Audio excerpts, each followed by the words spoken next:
reports that led the crackdown on protesters inside of Iran, not just earlier this year, but also during the Green Movement protests in 2009. And so that is part of the reason that President Trump said he would not be happy if he's chosen as the next supreme leader. And again, he is considered just the next step in succession to his father, who obviously for the past several decades has been building up a regime that has threatened U.S. forces and allies across the region. What do we know, and I know you gave us a little bit there, so the IRGC and part of the military and all of that, but what do we know about his acumen in that area? I mean, is that why we're seeing a ramp up yet almost like a second try at all of this, even though we've killed their Navy capacity, so they don't have that? Yeah, absolutely. Look, the American and Israeli strikes against the Iranian regime have decimated the military structure of this country so far. They have systematically taken out their communication and command systems that allow officials in Tehran to communicate with their military in the field. And so they built their military around this, planning for this mosaic defense. But the reality is, as these strikes continue, we can expect more of Iran's leadership to be taken out. And it makes it very challenging for Iran to fight for long periods of time. They say that they are prepared for a months-long war. The reality will be quite different, despite the fact that there is still incoming fire from Iran itself, the ballistic missiles that soar through the skies of this country. Earlier today, one person was killed in central Israel, and the fire that we just saw now from Hezbollah.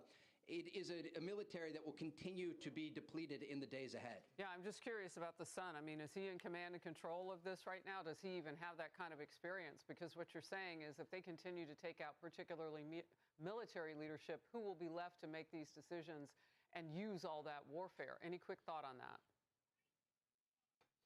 My quick thought is we don't know. We have very limited information out of Iran, and as it relates to the new supreme leader, all of this information is coming from state media. Iran's President Masoud Pezeshkian just put out a statement about an hour ago confirming this vote, but it is challenging to get confirmed information on what this leadership structure looks like as these American and Israeli strikes continue. Yeah, I mean, it just seems to be moving so quickly now with U.S. and Israeli forces just in so much power at this point, as Iran still tries to, I don't know if it's fakery, I don't know what it is that they're trying to show, taking you guys longer but to they're not copy winning. and paste that than it is for me to delete it. Trey, I know you're in a bunker right now. Stay safe. Thank you for the great report as always. Want even more Fox News on YouTube? Become a Fox News Patriot today. Click join to find out how.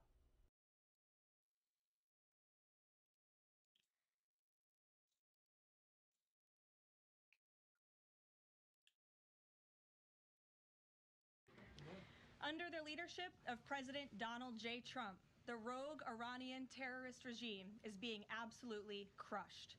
47 years of tolerating and enabling the world's leading state sponsor of terrorism are over.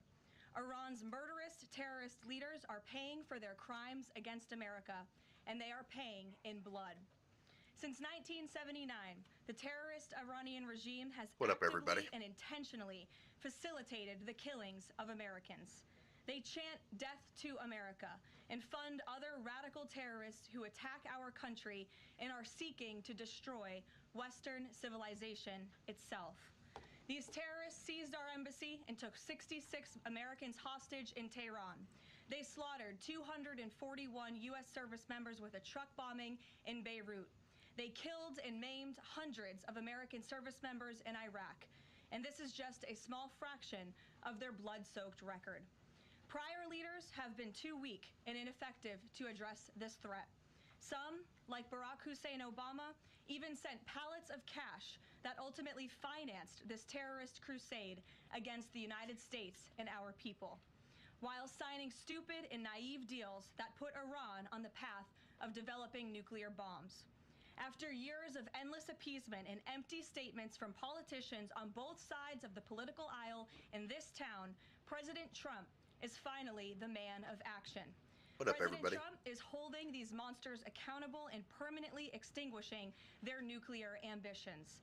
Future generations of Americans will look to this moment as the moment where the specter of a nuclear armed Iran ended.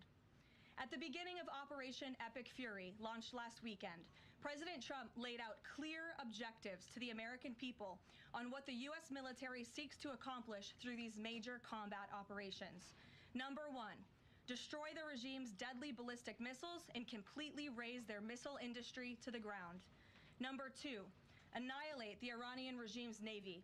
And so far, we have destroyed more than 20 Iranian ships, including their top submarine last night, using a torpedo for the first time since World War II.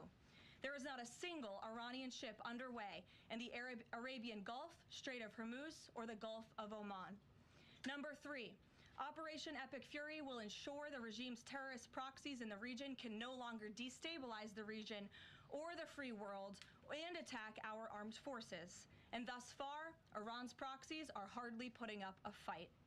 Number 4, this mission will guarantee that Iran can never obtain a nuclear weapon. It's safe to say that thus far, Operation Epic Fury has been a resounding success.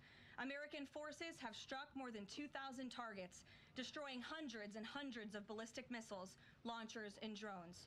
As the Department of War said this morning, we expect to have complete and total dominance over Iranian airspace in the coming hours, clearing the skies for our brave warriors to continue achieving these noble and long sought-after objectives. There's been a lot of misreporting and intellectual dishonesty from the American media on why President Trump decided to launch this operation.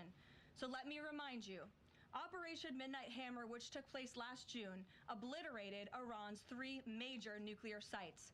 Yet the terrorist Iranian regime has remained fully committed to rebuilding its nuclear Jamina and program. fam, how are you? How do we know this? Because Iran has pursued this path of war and violence despite President Trump dispatching 2 of his top and most trusted negotiators to engage in exhaustive and good faith negotiations to try and reach a deal. And the world knows this president's preference is always peace and diplomacy first. Look no further than the 8 additional global conflicts he has ended in the past year. Are you having a good as day? proof. Unfortunately, the terrorist Iranian regime refused to negotiate in good faith.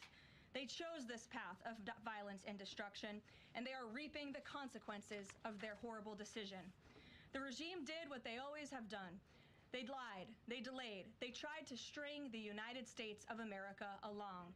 They wanted to buy themselves time to continue building ballistic missiles and other deadly weaponry that could harm our U.S. personnel and troops in the region, and to continue aggressively pursuing their unacceptable nuclear ambitions.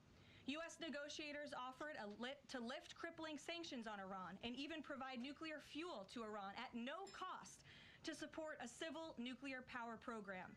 They additionally had the opportunity to accept U.S. support as an investor in potential projects to develop peaceful nuclear energy together under a mutually agreed upon framework. Yet You're welcome to be here anytime you want. Iran would have to forfeit their enrichment capacity once and for all. But Iran rejected. They accepted none of these generous and unprecedented offers by the United States. Simply put, they refused to say yes to peace. And their refusal made clear that their number 1 priority was building a nuclear weapon with which to threaten the United States of America. Again, the country they have been chanting death to for nearly 5 decades. Let me state this again clearly. Iran rejected the path of peace because the terrorists in charge of this regime wanted to build nuclear weapons to use against Americans and our allies. President Trump made the determination, a courageous determination and decision, that the path the United States was on with Iran had only one outcome: massive death and destruction at the hands of a nuclear-armed terroristic regime. That path of death and destruction and threats against the American people have ended with Operation Epic Fury. Operation Epic Fury has forged a new path that will better ensure the security of the United States and our people. The terrorists made a bet that President Trump would be like many of his predecessors, that he would just talk and he would refuse to enforce his clear red lines. But that has proven to be a catastrophic error in judgment. When President Trump makes a threat, and I have reiterated that threat many times from this podium to all of you over the past year, President Trump does not bluff. The president's words are backed up by the mightiest warriors in the world who possess the most sophisticated capabilities this world has ever known. 49 and counting of the most senior Iranian regime leaders, including the supreme leader, have already been wiped off the face of the earth. Make no mistake, Killing these brutal terrorists is good for America and makes the world a much safer place. I want to also extend our prayers and condolences to the families of the 6 I'm an U.S. odd-looking military human. service Thank you, members Jones. who have been lost in Operation Epic Fury. These heroes represent the very appreciate best the among compliment. us. They laid down their lives in defense of our country, and we will never forget their legacy or their sacrifice. As the president said, we grieve for these American patriots and their families as we continue the righteous mission for which they gave their lives. President Trump intends to attend the dignified transfer of these American heroes to stand in grief alongside their families. I understand the Department of War is working on scheduling this transfer, and we will provide updates at the appropriate time. Finally, the Trump administration is also doing everything within our power to protect Americans in harm's way. Since the launch of Operation Epic Fury, more than 17,500 Americans have safely returned home from the Middle East, with over 8,500 American citizens returning home to the United States just yesterday alone. If you are a U.S. citizen in the Middle East looking to return to the United States, the Secretary of State asks that you please register with the State Department at step.state.gov. The State Department will identify where you are and provide travel options directly to you. The administration is already rapidly chartering flights free of charge and booking commercial options, which we expect to become increasingly available as time goes on and the success of this mission further comes to fruition. I know the President and Secretary of State Rubio have been in touch as well with our allies in the region directly about this problem, making it clear that it is a priority of the United States of America to bring every American home. The Trump administration will not rest until every American is home safely and until the terrorist threat from Iran has been completely destroyed. With that, I'll take your questions. Eric, why don't you kick us off today? Thank you for being here. Caroline, thanks so much for having me. It's great to be here. As you mentioned, Iran's regime, its leadership has largely been decimated. Do we have a sense right now of who is actually calling the shots in Iran? And we're also hearing reports that the Supreme Leader's son may be named his successor. Do you have any more information about that? I just had a quick follow-up as well. Sure. We've seen those reports as well, of course, and this is something that our intelligence agencies are closely monitoring and looking at.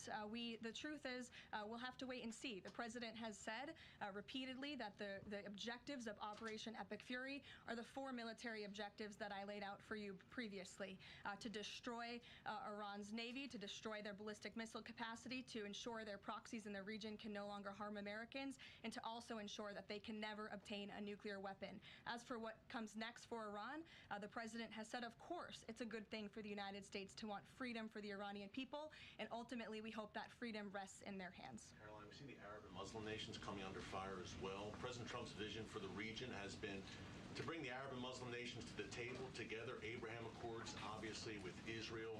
If this regime topples, could we see a new day in the region and really a new Middle East come out of this when the dust settles? Well, the greatest deterrent to true and long-lasting peace in the Middle East has always been the rogue Iranian terrorist regime.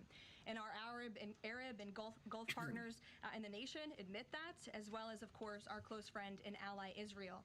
We have seen all of the Arab partners in the region come together during this time on the phone with President Trump, many of them commending him for this bold and brave action to protect American troops and our bases in the region that are housed in many of these Arab and Gulf states. And I know that many of these regional partners are contributing their air defense capabilities as well: Jordan, Bahrain, Saudi Arabia, the UAE, Qatar, Kuwait, and the president continues to be engaged with all of them. Welcome. Garrett. Also have two, if you'll humor me. Axios, I think, was the first to report this morning this phone call between the president and Prime Minister Netanyahu, saying that Netanyahu had given the U.S. this information about where the Ayatollah would be and that he'd be with his deputies on Saturday. How important was that information in the president making the decision to strike where and when he did? I think it was important with respect to the timeline, but I think the president, prior to that phone call, had a good feeling that the Iranian regime was going to strike the United States assets and our personnel in the region. And the president was faced with a choice. Does the United States of America use our military and our capabilities to strike first, to take out this threat that has been threatening our country and our people for 47 years, or is he going to, as commander-in-chief, sit back and watch as the rogue Iranian regime attack protects our people in the region. That's obviously an unacceptable decision. For the second choice there is unacceptable to the president, which is why he made this decision. As for where the Ayatollah was going to be, that obviously had an impact on the timeline of the operation, but not quite the president's decision in its entirety. And then on the way the public is viewing this, we were sitting here last week. I asked you if the president was going to make this a big part of the State of the Union, if he felt like he had to sell the possibility that he'd do strikes like this. We're now 5 days on. He hasn't done kind of the traditional speech to the nation part of it.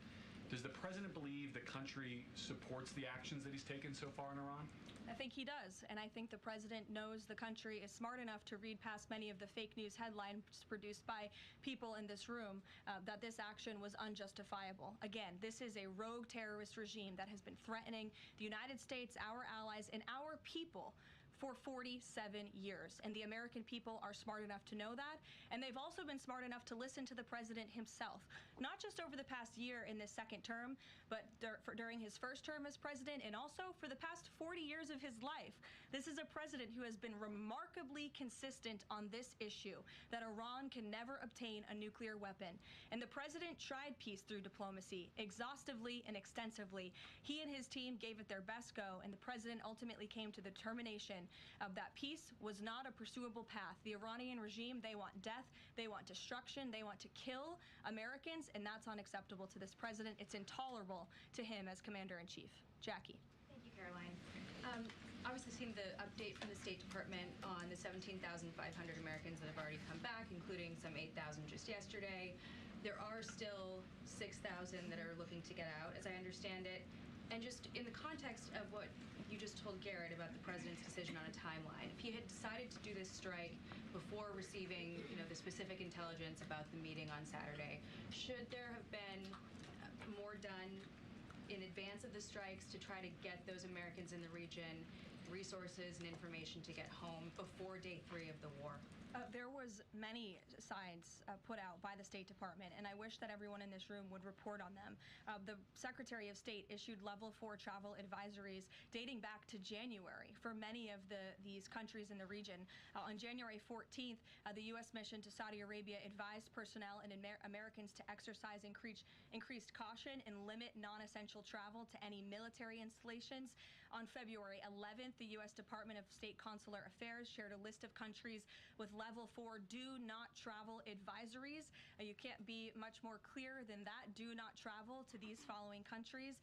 On February 23rd, the U.S. Embassy in Lebanon ordered non-emergency government personnel and family members to leave Lebanon due to safety risks, and we helped them do that. On March 2nd, the State Department urged U.S. citizens to depart Lebanon immediately. With respect to Iran, on February 27th, the Secretary designated Iran as a state of sponsor of wrongful detention and stated no American should travel to Iran for any reason. And again, on February 27th, the U.S. ambassador to Israel warned Americans to leave Iran, and they provided travel advisory alerts through the U.S. Embassy in Jerusalem. So the State Department was all hands on deck on advising extreme caution and do not travel alerts to Americans in the region. With respect to the Americans who are still in the region now, again, the State Department is asking that they register at the website so they can directly identify you, and we are actively and rapidly working to charter flights. There is some commercial flights that are taking off intermittently from these countries, and we plan to get Americans on board as quickly as possible, again, free of charge to them. And we have some additional measures that I think will be announced in the coming days. Again, I can also reiterate from the president's perspective, this is something he's brought up directly with our allies and partners in the region, that we expect their help in getting Americans home, and we will do that, and we will not rest until every single American is returned home safely. Thank you. And then one follow-up just on how people might be experiencing this at home. With respect to the economy and the cost of oil spiking, is there a need to start those Navy escorts in the Strait of Hormuz now to sort of blunt the impact to people? And also, because Spain is a member of the EU, does that at all put a wrinkle in the president's plan for a trade embargo with them? With respect to Spain, I think they heard the president's message yesterday loud and clear, and it's my understanding over the past several hours they've agreed to cooperate with the U.S. military, and so I know that the U.S. military is coordinating with their counterparts in Spain, but the president expects all of our European allies of course, to cooperate in this long sought-after mission, not just for the United States, but also for Europe, to crush the rogue Iranian regime that, again, not only threatens America, but also threatens our European allies as well. With respect to oil prices and the economy here at home, of course, this is something that Secretary Bessent, Secretary Wright, the National Economic Council of Energy, that is led by Secretary Burgum, has been long working on and well in advance. Yesterday, President Trump announced the U.S. Development Finance Corporation will provide political risk insurance at a very reasonable price for crude carriers and cargo ships operating in and around the Gulf. And as you pointed out, Jackie, the president said if necessary and when appropriate, the U.S. Navy will begin escorting tankers through the Strait of Hormuz. I think it speaks to why this action was so necessary, that ultimately the energy industry is going to benefit from the president's actions with respect to Iran, because Iran will no longer be controlling the Strait of Hormuz and restricting the free flow of energy, which, as you all know, controls 20% of the world's global oil supply. Sure. Thanks, Caroline. The president said yesterday there wasn't time to make evacuation plans because this all happened so quickly. Given how critical the president has been of the chaotic evacuation from Afghanistan by the last administration 5 years ago, why wasn't there more of a focus on evacuation plans from the Middle East that could have been at least put in place, ready to go before the strikes this weekend? Again, I just laid out for you that there have been plans in place and that the State Department has been very clear to the American people traveling within this region not to travel to these regions. We gave notices to leave immediately the countries where these Americans were within. And unlike the previous administration, we actually have a number. We actually have identified the number of people in the region who have requested help. We are in direct contact and engagement with them. And you have to keep in mind, there's a few thousand people who have requested assistance to come home in comparison to the millions who we understand are in the region. So we will help every single American who wants to come home if they're making that request of the State Department. Americans who called the State Department hotline as recently as last night were being told, we can't help you, you have to make your own plans. Well, the line was updated, and I expect every single person in this room to report on that accurately, so that information can be relayed appropriately to your audiences and to the American people. I think as journalists, you all have a responsibility to let them know that the line has been updated accordingly with the proper guidance, because I saw many people in this room very quick to do selfie videos with the line yesterday, but not so quick to report on the corrected message today.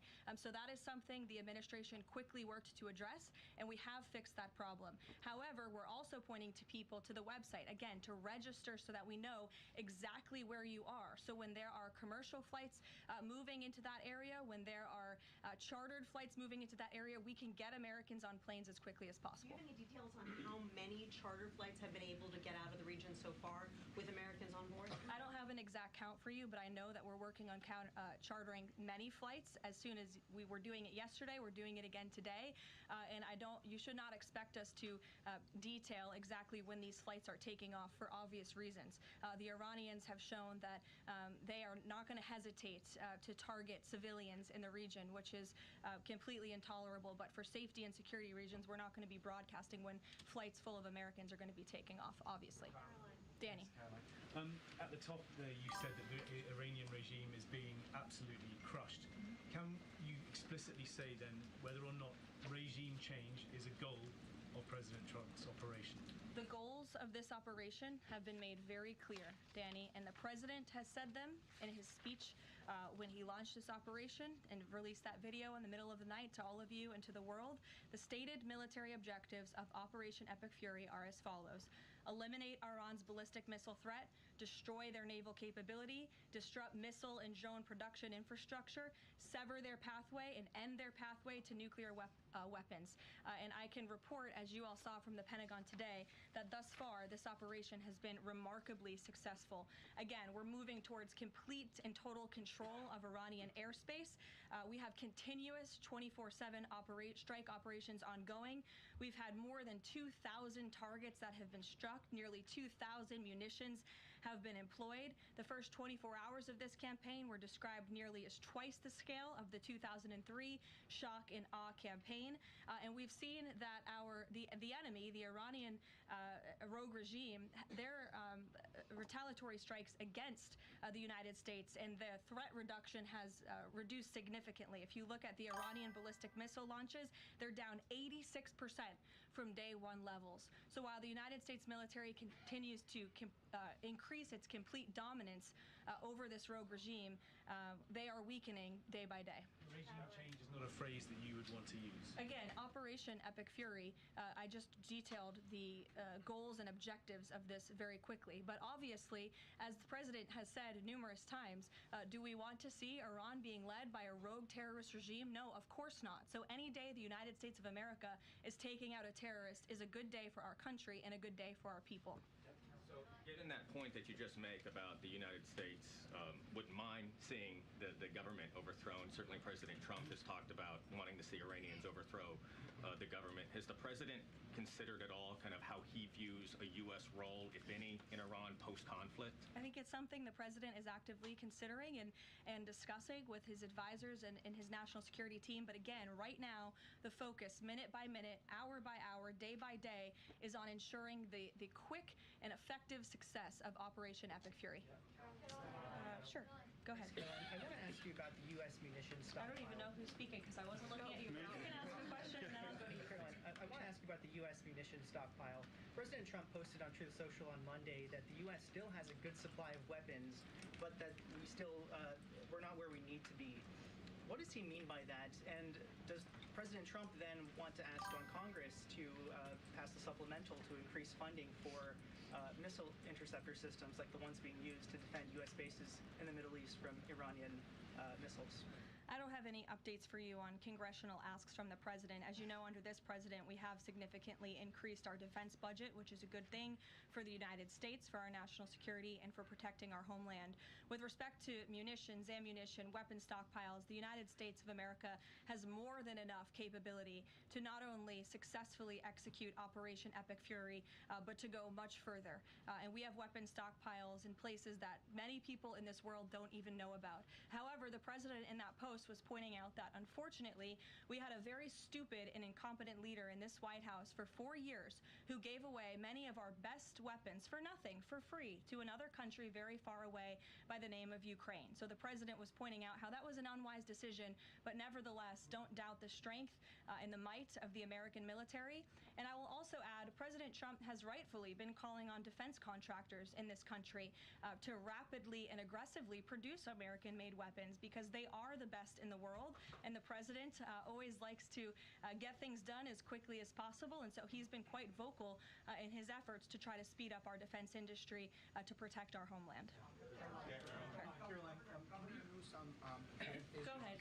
Caroline, could you tell us about the president's current thinking about ground troops and whether they could be used, if they were to be sent into Iran, what would they be used for? What's the situation on that? Well, they're not part of the plan for this operation at this time, but I certainly will never take away military options on behalf of the President of the United States or the Commander-in-Chief, and he wisely does not do the same for himself. I know there's many leaders in the past who like to take options off of the table without having a full understanding of how things could develop. So again, it's not part of the current plan, but I'm not going to remove an option for the President that is on the table. Sean. Did the United States airstrike a girls' elementary school and kill 175 people? Not that we know of, Sean, and the Department of War is investigating this matter, and I would just tell you very strongly, the United States of America does not target civilians, unlike the rogue Iranian regime that targets civilians, that kills children, that has killed thousands of their own people in the past several weeks, and uses propaganda quite effectively, and unfortunately, many people in this room have fallen for that propaganda, so I would caution you from pointing the finger at the United States of America when it comes to targeting civilians, because that's not something that these armed forces do. Reagan. Thanks, Caroline. Prior to the Iran conflict, the SAVE Act was really the focus of the news cycle. Is the SAVE Act still a priority for the administration? Absolutely. Could you just provide an update on the administration's talks with Congress to get the SAVE Act through? SAVE Act is absolutely still a priority for this president and the administration. The focus, of course, of much of the president's time right now is on ensuring the success of Operation Epic Fury, but the president can walk and chew gum at the same time, and he's very much continuing to focus on the issues that matter here at home for the American people, including the passage of the SAVE Act, including on bringing down the cost of living, which is why you'll see the president in about an hour and a half at the Ratepayer Protection Pledge Roundtable, where he will be sitting with big tech companies, with AI companies who are building in communities across the country and have pledged to pick up the cost of the electricity tab in these small towns and communities across the country, which is a great thing for American consumers. So you'll be hearing from the president directly on this very important domestic agenda item later this afternoon, and it's something that he mentioned in his State of the Union address. So check it off the list as another promise made and kept by this president. Sure, go ahead. Thanks, Caroline. I just wanted to get back to Danny's question. So those 4 objectives that you read out do not explicitly include regime change. If those objectives were achieved and the Islamic Republic still existed, would that be an acceptable outcome? That's a hypothetical question that I'm not going to engage in. Again, right now, the president and the commander-in-chief are focused on executing the success of Operation Epic Fury, which we are already doing so in a very tremendous and impressionable way. Stephen. Thank you, Caroline. 2 questions.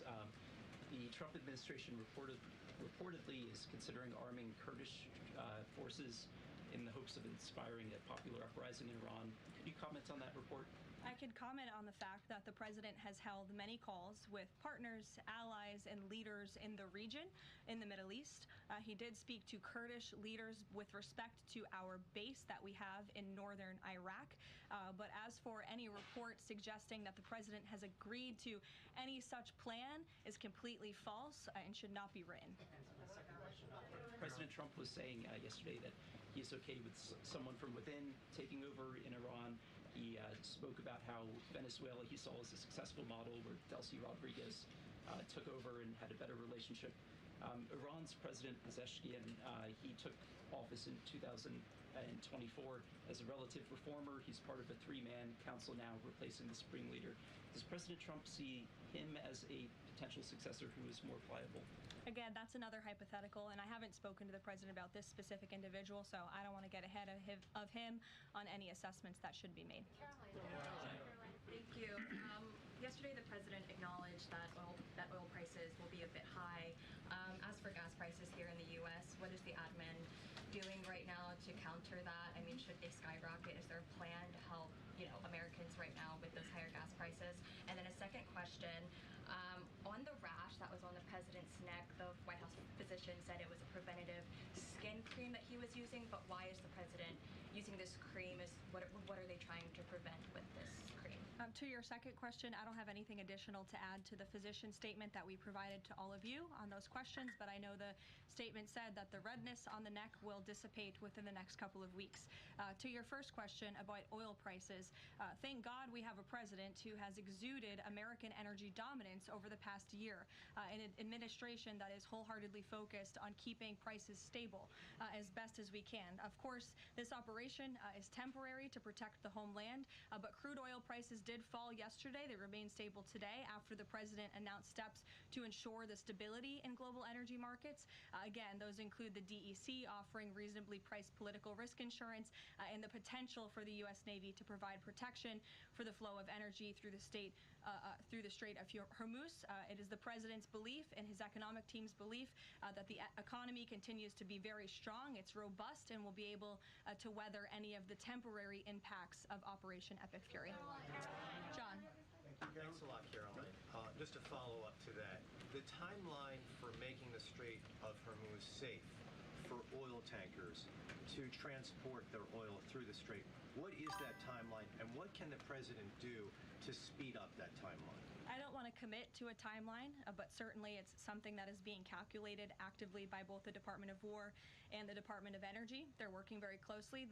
Both secretaries are in all of the briefings on this subject with the president, and this is, again, something they're monitoring. And if and when necessary, the United States Navy will provide assistance to escort oil tankers through the strait. Sure, in the blue. Thank you, Caroline. You're not in blue, Andrew. Go ahead. Yeah, thank you. Well, I guess you are, sort of. I'll go to you after. You had mentioned about the commercial aircraft being used for the evacuations. What about the use of military aircraft? Would that happen in conjunction with that or subsequent to? That is something that is definitely underway, and of course we're going to use that in conjunction. We want as many planes, whether they're chartered, commercial, or military, taking Americans out of the Middle East and returning them safely home. So yes. Andrew, go ahead. You're welcome. At the top of the briefing, you listed a long list of grievances against the Iranian government, going back to the takeover of the embassy in '79, barracks bombing in the '80s, etc. But no one from the administration has laid out the imminent threat that was supposed to be taken care of by this. And the rationales offered by, say, Secretary Rubio, the President's National Security Advisor, said that the threat was retaliation against American interests from Iran after Israeli strikes. The President says it was his own feeling that Iran was going to attack. Why is it that across the administration you can't say what the imminent threat against the United States was that required us to launch this? And also, Prime Minister Starmer told Parliament today that his reason that he didn't allow the use of British bases was that he was not satisfied that there was a lawful basis and a viable, thought-through plan. Was there an attempt to provide the UK government with a legal basis for these strikes and a viable, thought-through plan? To the first question, I completely reject the premise of your question. You have had the President of the United States, the Secretary of War, the Chairman of the Joint Chiefs, the Vice President of the United States, the Secretary of State, and now I am out here today to explain to you exactly what led the President to make the decision to launch Operation Epic Fury. And President Trump does not make these decisions in a vacuum. This decision to launch this operation was based on a cumulative effect of various direct threats that Iran posed to the United States of America, and the President's feeling based on fact that Iran does pose an imminent and direct threat to the United States of America, based on the fact that they are the world's leading state sponsor of terrorism, based on the fact that they were rapidly and aggressively building up their ballistic missile program to give themselves immunity within their country alongside their Navy, so that inside their country they could continue to create nuclear weapons and nuclear bombs, which would of course pose a risk to Americans in the region and even Americans one day here at home. And then another point on this is the President found that through these extensive, exhaustive, failed negotiations with Iran, that they were hell-bent on death and destruction. So again, the President was not going to be just another president on a very long list who sat back and stood by and passed the buck of this direct threat to the next administration. The President had a feeling, again, based on fact, that Iran was going to strike the United States, was going to strike our assets in the region, and he made a determination to launch Operation Epic Fury based on all of those reasons. And I would like the media to actually report on all of them, rather than just picking sound bites from one person in this administration and saying, oh, they're contradicting the other person. No, again, these decisions are not made in a vacuum. They are made by the President's feeling that Iran was going to strike the United States and our assets in the region, and he was not going to sit back and watch that happen. The determination was made that the President was going to strike first alongside Israel, and that has obviously been proven to be the right decision and an effective one at that. Yeah, don't mess with Caroline. Libby, go ahead. Thank you, Caroline. A two-part question for you. First, has the President spoken with the family members of those U.S. service members that were killed? Second, given what you've outlined throughout this She entire does not time, play. The United States has sunk a bunch of Navy ships. We've hit all of these targets. What can Americans expect the goal to be moving forward now that the U.S. has accomplished all of this? What is victory, given we've even taken out Iran's supreme leader? That was an explicit goal. Again, victory will be determined by the Commander-in-Chief once the goals and the objectives that we have repeatedly laid out are fully realized. Again, we just, in the next few hours, will be achieving that dominance over the skies, which means the United States military will be raining missiles and weapons down on Iran to hit these specific targets that have been identified as crucial to take out by the Department of War. John. Thank you so much, Caroline. Has the U.S. posture changed in regard to a nuclear North Korea, given the latest strikes on Iran and the fact that the stated goal is to make sure that Iran is not a nuclear country? I don't have any change in position with respect to North Korea today. Thank you. A quick follow-up. There's been reports that Ali Khamenei's son has been elected as the next supreme leader. Does the administration think that he is a part of the same regime as his father? Would they like people in the country to rise up and get him out of power? There's reports he's been elected or that he's assuming to be elected. One of the likely options. Pardon me, what was that? That he's one of the likely options or that he has been elected. Okay, so we'll wait to confirm until someone actually is elected. Caitlin. You just mentioned that the president is going to attend the dignified transfer for these families. She's like, is it Given speculation what or the president speculation? said this morning, is it the position of this administration that the press should not prominently cover the deaths of U.S. service members?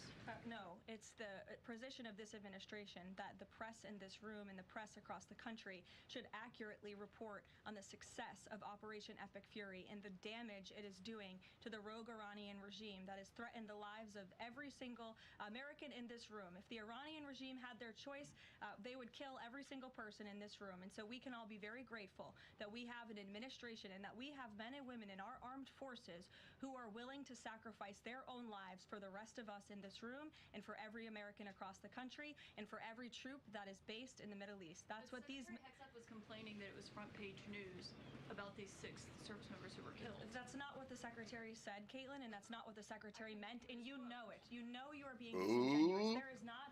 We've never had a Secretary of Defense who cares more. Drones get through or tragic things happen. It's front page news. I get it. The press only wants to make the president look bad. Yeah, As you know, we cover press the deaths of U.S. service members under every president. The press does only want to make the president look bad. That's a fact. Especially you. No, listen to me. Especially you and especially CNN. And the Secretary of Defense cares deeply about our war fighters and our men and women in uniform. He travels all across this country to meet with them, to connect with them, and your network has hardly ever probably reported on that. You also had the chairman of the Joint Chiefs, Chairman Kane, who's a brave patriot, standing alongside the secretary at the Pentagon this morning, again expressing his condolences to these families. And I just told you that the President of the United States will be attending their dignified transfer. So please, That's not making the president look bad. That's showcasing that. We expect you to cover that as you should. We expect you to cover that as you should, Caitlin. But you and your network know that you take every single thing this administration says and tries to use it to make the president look bad.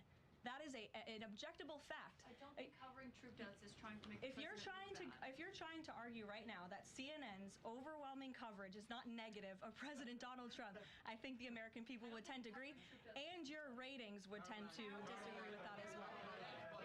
Go ahead. Yeah, she's not going to let that slide, bro. You cannot rattle her like that. For a minute, I understand that the U.S. does not target civilian infrastructure. That's what you said.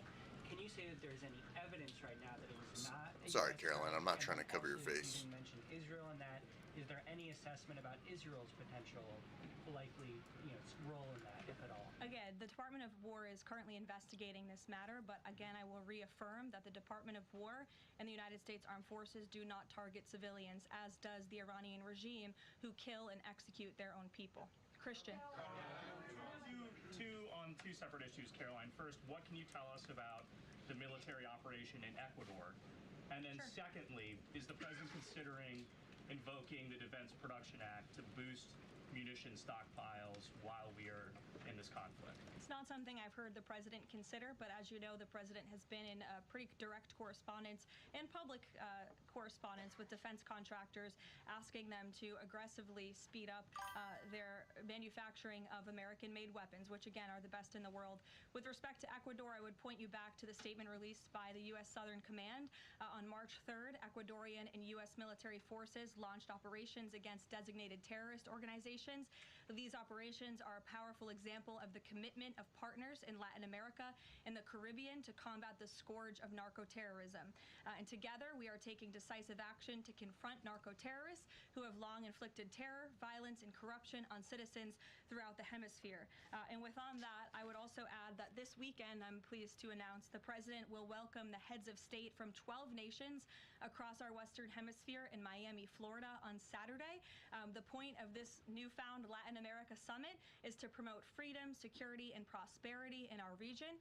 The following countries will be in attendance: Argentina, Bolivia, Chile, Costa Rica, the Dominican Republic, Ecuador, El Salvador, Honduras, Panama, Paraguay, Trinidad and Tobago, and maybe some others as well.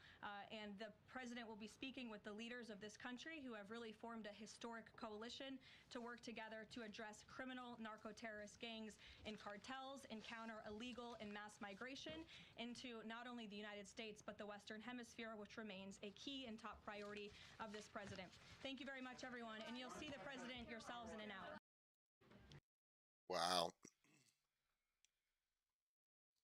You know what's kind of crazy is that these reporters haven't figured out that, like, anytime they try to take the gloves off with her, she just like shuts them down.